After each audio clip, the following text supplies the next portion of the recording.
Hello, food lovers. Chef Gustavo here. Today, we're going to be making a refreshing summer salad. Today, we have some yellow watermelon, regular watermelon, feta cheese, and arugula. We're going to finish it off with a little balsamic glaze to give it that sweet, tangy tartness.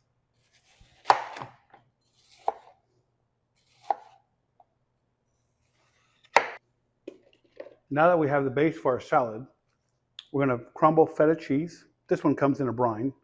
We're going to finish that up with some chopped arugula for a nice peppery kick. We're going to garnish it with a little balsamic dressing.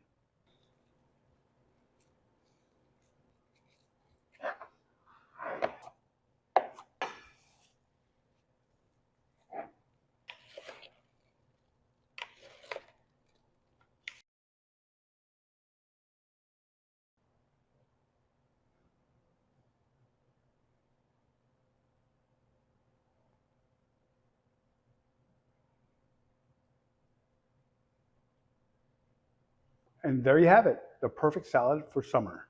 Don't forget to subscribe and like us for more refreshing content. Bon appetit.